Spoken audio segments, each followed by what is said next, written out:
হচ্ছে এমন এক কৌশল যার মাধ্যমে প্রতিপক্ষের কোনো গুটিকে আটকে রাখা যায়। উদাহরণস্বরূপ কয়েক চাল পর খেলার অবস্থা হলো এরকম। এখন সাদার চাল, সাদা লাইট স্কোয়ার বিশপকে B5 ঘরে চালতে পারে। এখন কালোর চাল, লক্ষ্য করুন কালো C6 ঘরের ঘোড়াকে চালতে পারে না। ঘোড়াকে চাললে ঘোড়ার পেছনে থাকা রাজা আক্রান্ত হয়, অর্থাৎ চেক। আর দাবা খেলার নিয়ম হচ্ছে এমন কোনো গুটি চালা যাবে না যেন রাজা আক্রান্ত হয়। অতএব এ অবস্থায় কালোর C6 ঘরের ঘোড়া সম্পূর্ণরূপে মূল্যহীন। এই ঘটনাকে পিন বলা হয়। এখানে লাইট স্কোয়ার বিশপ ঘোড়াকে পিন করে রেখেছে। আবার এই চালে কালো লাইট স্কোয়ার বিশপকে G4 ঘরে চালতে পারে। পরে সাদার F3 ঘরের ঘোড়াকে চালা উচিত কাজ হবে না, কারণ এখন যদি সাদা F3 ঘরের ঘোড়াকে চালে তবে বিশপ দ্বারা রানীকে ক্যাপচার করা যায়। পরের চালে সাদা বিশপকে ক্যাপচার করতে পারে, কিন্তু আমরা জানি রানীর মূল্যমান 9 পয়েন্ট এবং হাতির 3 পয়েন্ট, অর্থাৎ এই বিনিময়ে সাদার 9-3 সমান 6 পয়েন্ট লস হয়। সুতরাং এই ক্ষেত্রে ঘোড়া পিন অবস্থায় আছে। লাইট স্কোয়ার বিশপ দ্বারা ঘোড়াকে পিন করে রাখা হয়েছে। অতএব তুলনামূলক অধিক মূল্যবান গুটির জন্য কোনো গুটিকে আটকে রাখার নামই পিন। এখন দুটি পিনকে তুলনা করলে দেখা যায় যে কালো তার পিনকৃত গুটিকে সরাতেই পারে না। এই ধরনের পিনকে বলা হয় অ্যাবসোলিউট পিন। আবার পরবর্তী পিনের ক্ষেত্রে দেখা যায় যে সাদা ঘোড়াকে সরাতে পারে, কিন্তু সরালে সাদার লস হয়। এই ধরনের পিনকে বলা হয় রিলেটিভ পিন। এটি অ্যাবসোলিউট পিনের আরও একটি উদাহরণ। এই ক্ষেত্রে বিশপ দ্বারা নৌকাকে পিন করে রাখা হয়েছে। এক্ষেত্রে নৌকা দ্বারা হাতিকে পিন করা হয়েছে। এটি রিলেটিভ পিনের আরেকটি উদাহরণ। এক্ষেত্রে ঘোড়াকে সরালে ঘোড়ার পেছনে থাকা নৌকাকে বিশপ দ্বারা ক্যাপচার করা যায়। অ্যাবসোলিউট পিন এবং রিলেটিভ পিন ছাড়াও আরও দুই প্রকার পিন লক্ষ্য করা যায়, যেমন পার্শিয়াল পিন। এইসব ক্ষেত্রে পিনকৃত গুটি একটি নির্দিষ্ট অঞ্চলে চলাচল করতে পারে, পাশাপাশি যে গুটি দ্বারা পিন করা হয়েছে তাকে ক্যাপচার করতে পারে। সিচুয়েশনাল পিন, এইসব ক্ষেত্রে পিনকৃত গুটিকে যে কোনো দিকে সরানো যায়, কিন্তু এতে খেলোয়াড়ের লস হয়। যেমন এই ক্ষেত্রে সাদার হাতির বিনিময়ে নৌকা চলে যায়, অর্থাৎ 2 পয়েন্ট লস হয়। যখন কোনো গুটিকে পিন করা হয় তখন অ্যাবসোলিউট পিনের ক্ষেত্রে সে গুটিকে সরানো যায় না, অর্থাৎ সে গুটি সম্পূর্ণ মূল্যহীন হয়ে পড়ে। পিনকৃত গুটিকে আনপিন করতে কয়েক চাল নষ্ট করতে হয়, এতে সে খেলোয়াড় ডেভেলপমেন্টে পিছিয়ে পড়ে।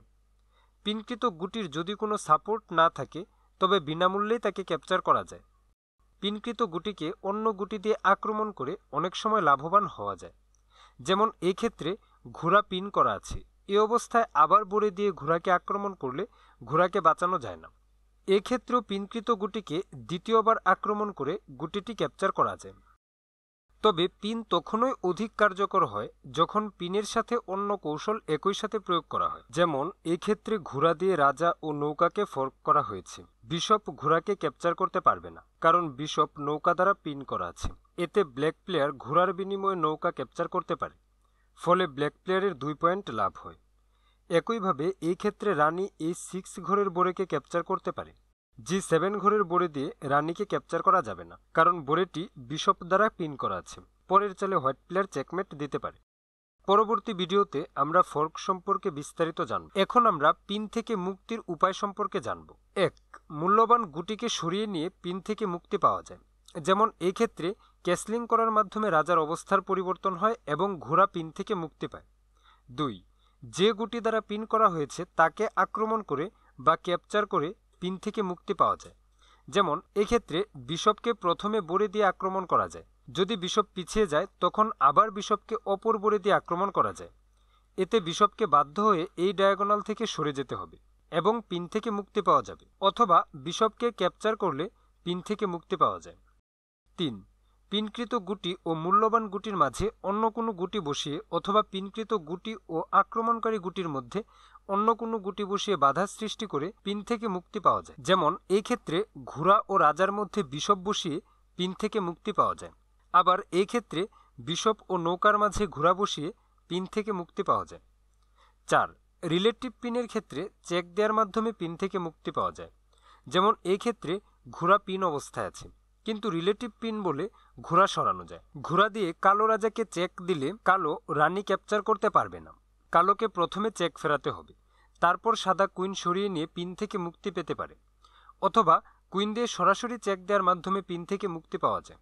দাবা খেলায় যে সকল কৌশল প্রয়োগ করা হয় তাদের মধ্যে উল্লেখযোগ্য একটি কৌশল পিন। বিশপ, কুইন এবং রুক দ্বারা রাজা ব্যতীত যে কোনো গুটিকে পিন করে রাখা যায়। দক্ষ দাবাড়ু হওয়ার জন্য পিন সম্পর্কে বিস্তারিত ধারণা আবশ্যক, কিন্তু অবশ্যই মনে রাখতে হবে যে কিছু কিছু ক্ষেত্রে পিন লাভদায়ক নাও হতে পারে। যেমন এই ক্ষেত্রে বিশপ দিয়ে ঘোড়াকে পিন করা যায়, ঘোড়া সরানো যায় না, কারণ ঘোড়ার পেছনে রানী আছে, কিন্তু হোয়াইট প্লেয়ার ঘোড়া সরিয়ে চেক দিতে পারে।